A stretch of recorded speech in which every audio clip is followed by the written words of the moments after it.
Hey, what's happening, everyone? It is I, the man, the myth, the mustache, Tim here with a brand new video for you. Welcome to Season 3, Part 2 of What If Deku Had Full Counter. Please sit back and relax because you are in for a treat. With that out of the way, let's get the story going, shall we?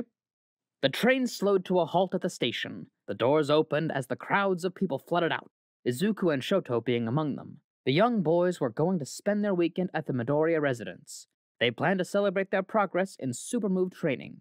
They were also eager to get Hizashi's feedback on their combo move ideas. We've definitely got Ivory Tower down pat at this point, but we also need to work on coordination for Fox Pearl. Yeah, sorry about that. The last thing I wanted to do was to freeze you solid. No, it's cool. Literally. Maybe Dad can help us figure this out for the provisional license exam. He'll be really proud to hear that you've improved with your fire show, John. The two entered the home to hear a mild commotion from the kitchen. They saw Toshinori and Kayama cooking, while Hizashi was pestering them. The fire breather had recovered quite a bit, thanks to the healing quirk and training from his physical therapist. Hizashi's right arm was now in a splint, while his left remained in a cast. It was fiberglass instead of plaster, but his whole left arm was still out of commission for a while. Let us do this for you, Habanero. You won't be much help with your arm still in casts. Please let me help. I'm a grown man and I am capable of cooking, even under these conditions. I can tell you're grown, Spitfire, but let us do this for you. Think of this as a preview of a possible future, okay? Redness crept up Hizashi's face as he sheepishly looked away. Izuku was as uncomfortable as his father was embarrassed. Shoto cleared his throat, gaining everyone's attention. Welcome home, little heroes, Hizashi said. The single father vaulted over furniture to embrace his boys. Although it had only been a few weeks since his son moved into the dorms, it was easy to see how much Hizashi missed Izuku. The fire breather gave combo move pointers to Shoto and Izuku as the group ate dinner. Even though Hizashi didn't need nor ask for help, Kayama helped him eat his food like she had done many times before. The Spitfire would have handled himself fine with a fork, but he didn't stop the R-rated hero from using her chopsticks to feed him. Toshinori smiled at the tender exchange. It was heartwarming to see the single father's broken heart recover.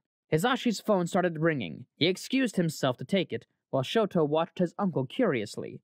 The welcoming Moshi Moshi was followed by a horrified expression. The pro-hero's stance and cadence became distressed. Shoto wasn't the only one to notice this change. What's wrong, Habanero? Kayama and Izuku saw Hizashi's unease. No one got a response as the older man tried to recompose himself. Okay, understood. I'll be there. Hanging up the phone quickly, Hizashi looked at his loved ones. That was a lead for a case. I have to go. Shoto and Kayama tried to convince Hizashi to stay or to at least bring backup. The tension in the single father's eyes, however, warned Toshinori that no matter how much everyone desired, no one could change his mind. It's Toya, isn't it? It had felt like a lifetime since the younger Midoriya had really thought about Toya. For whatever reason, Izuku's eldest cousin didn't appear to be coming back, but the way his father never stopped looking made him reconsider. Hizashi didn't know how to answer his son, and he didn't have time to explain. I'll be back by morning, I promise. The warehouse district was far from anywhere anyone would expect the Spitfire to go. Hizashi drove between the massive buildings on the fire cycle until he found the graffiti he was looking for. A flower with kanji in the center, a knot twisted in Hizashi's guts as horrible memories resurfaced. It was the symbol of the Shie Hasakai. Hizashi had never encountered a member of that gang since childhood, and he never wanted to again, even as his gangster alter ego. If things didn't blow up after this meeting, the Yakuza would when they find out a hero was in their warehouse. Hizashi parked his bike and stood in front of the building before pacing a bit. The garage door to the building was wide open, inviting him inside. It's a trap. It's a trap. You know damn well for what it is that it's a trap, and you're gonna spring that trap. Entering the warehouse with his guard up, Hizashi could detect the scent of chemicals. There appeared to be equipment for medical and scientific purposes. He recognized some of the chemical names as components of trigger, or for medical procedures, but some he didn't recognize at all. There wasn't time to theorize what the Hasakai were planning. The large door slammed shut. Footfalls echoed throughout the space as Dabi stepped into the light. There was a fury and pain in the young man's blue eyes that Hizashi now recognized. You wasted a lot of time looking for a dead boy, old man. Like I said before, People coming back from the dead has been a theme lately. I wish I found you sooner, though, Toya. Don't call me that! That boy is dead, and you'll be too once I reduce you to cinders. Dabi indiscriminately hurled fire at his victim. Hizashi dodged as the League member charged in with fiery punches and kicks. It was just like their past sparring sessions, except deadlier. The only thing the pro hero could do was evade the aggressive assault. Heh, been training hard, I see. You've got excellent power, but your form is a bit sloppy. Shut up! You and your stupid wisecracks. Dabi aimed a swift kick to Hizashi's head. The other man reflexively protected himself with his arms. The heavy thwack of the impact caused pain to shoot through Hizashi's right arm. The pyro villain used his pained wincing to smash him in the face before hurling Hizashi across the room. The older man crashed into a pile of crates, knocking them over as he fell on them. Angry blue light rushed at him. Hizashi was able to just dodge the attack, only getting minor burns. The wooden crates fared less well. They lit ablaze in an instant, and the flames slowly spread throughout the building. Dabi's furious onslaught continued. You have no right to act all chummy with me when you left me to die! You knew what he was going to do to us. To me! We were his pawns born to play his game. I wasn't strong enough and he cast me out. He hurt my sister, my brothers, my mother! I couldn't control what your father did, but I protected all of you as much as I could. I made sure all of you had a safe place to run to. That's true.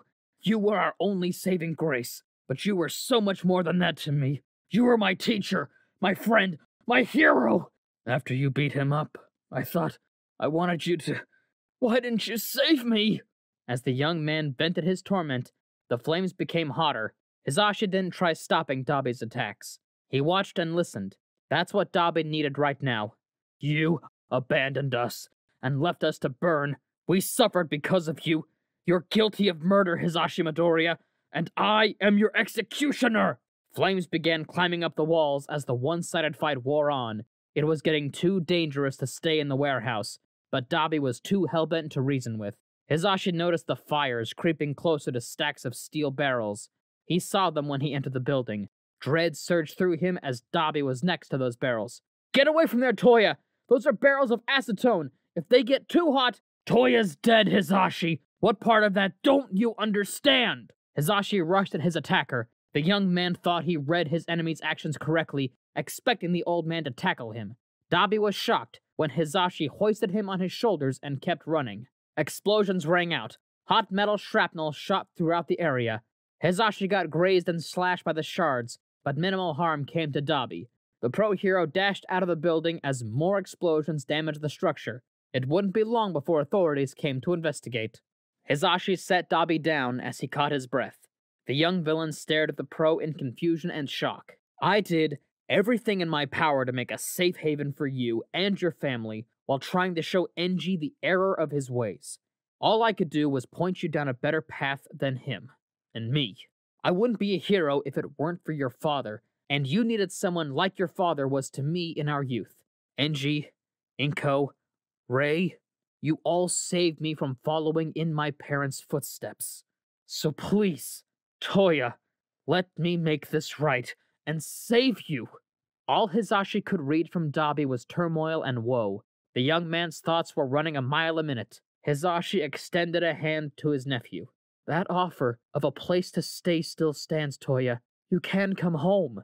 Dabi looked at the Spitfire's hand before meeting his eyes.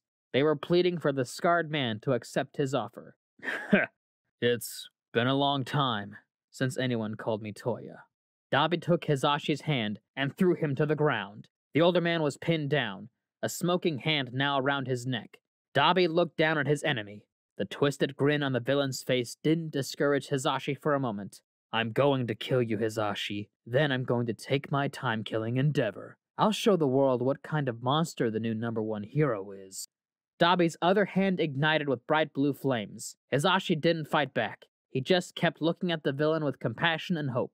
Seeing that loving expression caused tremors to course through Dabi's hands. His flames flickered in hesitation, and anxiety frayed his resolve to ribbons. The Yakuza warehouse crumbled behind the scarred man as he unleashed a cry of turmoil. This video is sponsored by ExpressVPN. ExpressVPN allows you to change your IP address, making it harder to track and securing your privacy. In addition to providing safe passage through the web, You can also expand the reach of your favorite streaming services like Disney+. Let's say you're from the United States and you won't be able to watch the MCU's or Spider-Man movies anymore, but by switching your location to Japan, you can access them whenever you want. Check out the link in the description to get 3 extra months when you purchase the 12-month subscription plan that costs $99.99 a year. This deal is for a limited time though, and once again, thanks to ExpressVPN for sponsoring this video. Izuku woke up when the sunlight hit his eyes. He pulled himself from his bed and Shoto's sleeping form and went to the kitchen. The jade-eyed teen had gotten used to sleeping at the dorms, but it felt so refreshing to have a night's rest in his own bed. The young man took a carton of juice from the fridge and began drinking directly from it. Izuku choked on his drink from shock when he saw Dabi fast asleep on the couch. Flabbergasted and fearful, Midoriya quietly tossed the juice back in the fridge and escaped into his room. Shochan, get up! There's a villain in the living room! Wait, what? I don't frickin' know! He might be here to kidnap you again. Shoto became more awake while his cousin was mumbling incoherently to himself. An idea must have come to Izuku, because his eyes lit up with determination. You stay here. I'm gonna grab something from my dad's room. Midoriya ran off before Todoroki could question him. The icy-hot teen sat there with his memories. The League tortured him, and he'd rather not run into them for a while. But the one who kept him safe. Shoto headed for the living room. He needed to know who was there. Dabi was sleeping soundly, curled up under the blankets. The relaxed rise and fall of his breathing gave Shoto the feeling that this was the best rest the villain had gotten in a long time. Shoto thought to himself, what should I do? Dabi's done terrible things and he should be arrested. But he protected me. He saved Uncle from Muscular. That means there's good in him, right? Dabi stirred, bringing Shoto back to reality. The villain sat up and stretched, rubbing the sleep from his eyes. As Shoto jumped back defensively, the two young men locked eyes. Dabi's gaze was oddly soft. Hey. Hey? You, seem to be doing well, all things considered. I'm sure I'd be better if I wasn't kidnapped and tortured. Dabi was going to comment on that before realizing Todoroki had a fair point. Suffocating silence hung in the air like smoke. Look, I know this alone will never make up for what I've done to you, but I'm sorry. For everything. That apology felt more weighted than it should. Shoto wanted to inquire more. Get away from him! Izuku rushed the villain, swinging at him with a studded baseball bat. Dabi dodged the blow by somersaulting over the back of the couch. The scarred man showed his hands and kept his distance. Easy there. I'm not here to fight. Bullshit! Ignoring Dabi's pleas, Izuku kept swinging like he was going for a grand slam. Quickly getting fed up with being a piñata, Dabi grabbed the bat and glared at Midoriya. Chill out and put the bat down, Zuzu. The green-haired teen froze, as did Shoto. The only people that called Izuku Zuzu were the Todorokis, mainly Rei, Fuyumi, Natsuo, and Toya? The tension broke when the front door opened. Hisashi didn't expect to see the stand-up between his 3 boys, let alone to see his son holding his baseball bat. Well, glad to see everyone's up. I'm gonna make pancakes. That was a dad move. The pro hero explained that it was Dabi that had called him yesterday.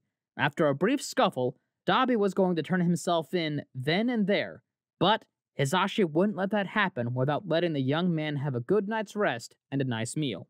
Hopefully, with what pull I have and with Dabi cooperating, he'll be given a lighter sentence. That was incredibly stupid and dangerous, Uncle, Shoto said. That's your middle name, right? Stupid and dangerous, Dabi said. Ha ha. Very funny. It was also stupid of you to not tell anyone about this, Dad. Izuku tossed the bat on the table. Hisashi flinched as he tried to quickly figure out his wording. And don't give me some bullcrap about you taking up baseball. Anyone can tell that's a gangster's weapon. So are you gonna confess yourself, or do I have to tell you that I've known about your Maza personality for a few years now? Dabi was amazed by how cold Izuku was, while Hisashi was stunned into silence. After explaining his gangster alter ego to his son, Izuku confessed he put the final pieces together after seeing his conspiracy board. Hisashi was amazed by his son's deductive abilities. A singular story was broadcasting all over news stations. League of Villains member turns himself in. There were theories and speculation going around as to why a villain would let himself be arrested. Everyone wished for the criminal to be thrown in Tartarus, or worse. Dabi was fully cooperating with the authorities. telling them everything he knew, even about the UA traitor. Although there were doubts in the villain's claims, a thorough investigation was underway on the two suspects. With a bit of influence from the Crimson Torch, and surprisingly, the Endeavor Agency, Dabi would be under strict house arrest at the Midoriya residence and would be psychologically evaluated every week. The deal was sealed when the ankle monitor was slapped onto Dabi's leg. The Hero Commission wasn't fond of having a criminal out of jail, but Kiyo promised that as long as the truth of Dabi's imprisonment was left out of the media, he'd be able to keep the scarred man in line and help rehabilitate him. If Kiyo failed, or if Dabi escaped, then the Spitfire would have his hero's license revoked and thrown in Tartarus for aiding a villain. With all the new chaos and adjustments happening at home, Izuku almost forgot about the provisional hero license exam. All 21 members of 1A would be competing against other hero schools, like Shiketsu High and Isamu Academy, to get one step closer to getting their hero licenses. There was only one problem. Only 100 of the 1,540 participants would be getting their provisional license that day. Fear and stress rose in all the students as the false room they were in fell apart, revealing their battlefield. With all eyes on the UA first years, this wasn't gonna be easy for the jade-eyed teen or his peers. The first test was explained, and the battle was on. Nearly every school dogpiled 1A, but they weren't expecting the first years to have so much fight. Aizawa students used their super move training well and defended each other with ferocity and efficiency. The 1A students scattered, forming small teams and escaping the choke point. Hizashi was having a hard time buttoning up his shirt with his left arm still in a cast. Thankfully, his right one had fully recovered by now.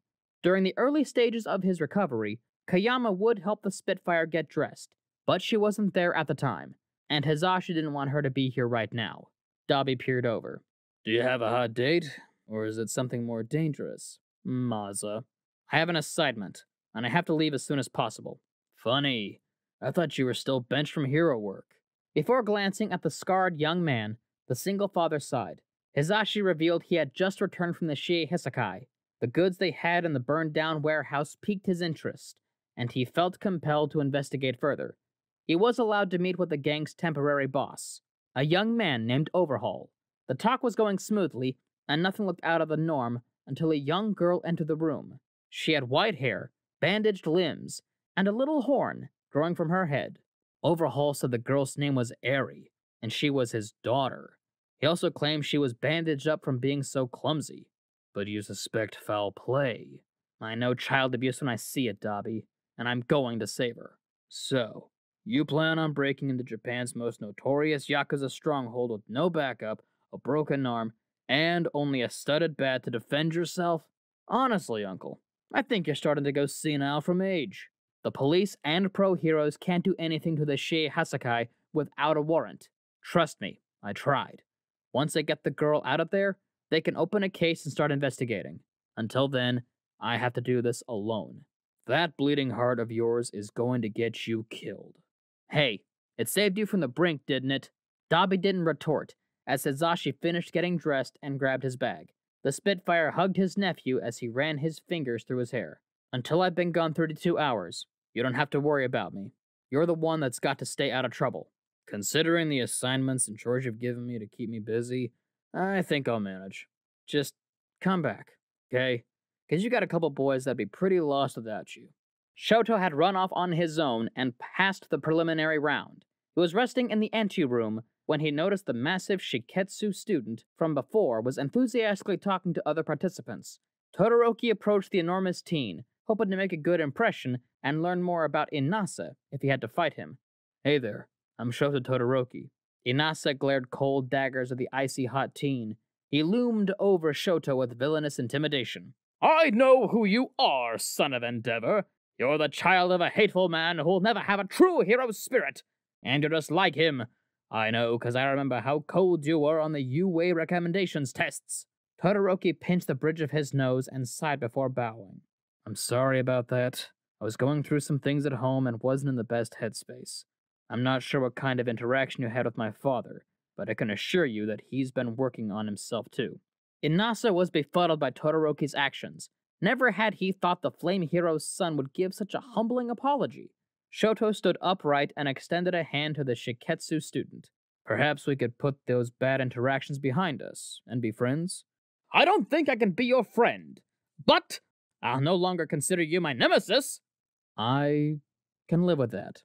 It seemed the rest of 1A passed the first stage. The class regrouped and did a head count. A twinkling individual was missing. Ashido asked, Aoyama didn't make it? Dang, that sucks. It would have been cool if all of us could have advanced.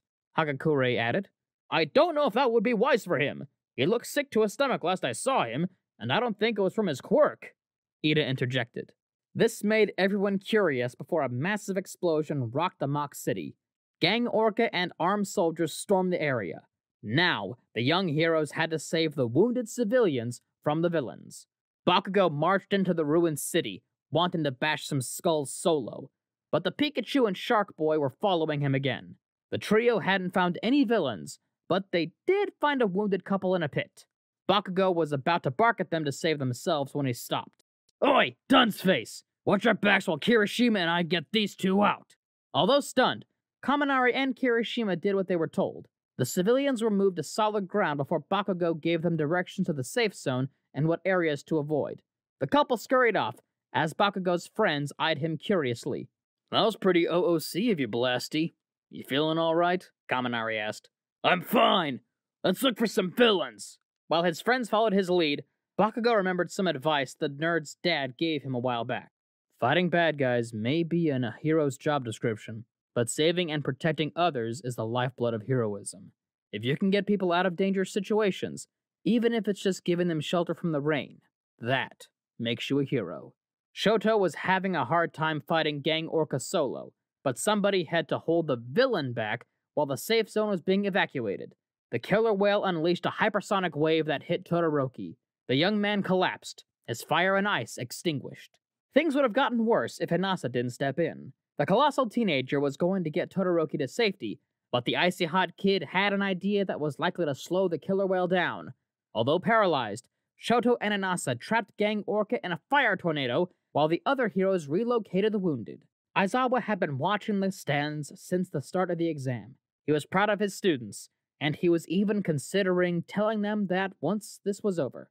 His smile was noticed by Miss Joke before she said he had a nice smile. Due to tuning out the smile hero and focusing on the exam, Aizawa didn't notice someone approaching him. Sensei? The UA teacher turned to his glittery student. He knew something was up since Aoyama looked like a kicked puppy. Are you hurt?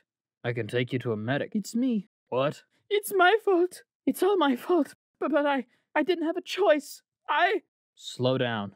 What do you mean? It's... Oh no. Aizawa wished this was some sort of prank. Aoyama fell to his knees as he sobbed violently. The guilt had been eating away at him since the forest training camp, and with the investigation underway, it was only a matter of time before he was found out. I'm sorry. I'm so sorry. And that is our video for the day, so thank you all for sticking around. I hope you enjoyed it. Now, before I go, there's a little bit of housekeeping I want to go over with you. First, if you want more great storytelling, We the Celestials has you covered. Our We the Celestials, My Hero Academia What Ifs, and Naruto What If channels retell the story of their namesake anime with a twist. Check out more if you're interested. Second, on behalf of We the Celestials, I want to thank everyone who was involved in today's excellent content production. That's right, I'm not the only person here. Please go check out and appreciate the writer and the audio editor and the video editor because they do a lot of amazing work here. Their details can be found in the description below. Finally, if you like what we do here with the Celestials, then I want to extend an invitation to join our team. There's only one caveat: you must be 16 years or older to join our crew. You can sign up for a chat category that fills your interests by joining the recruitment Discord using the link in the description below. And that's it for today's video. So thank you all for watching and have an amazing day. And as always, be kind to yourselves, be kind to others, and stay awesome. This has been Tim, Mustache out.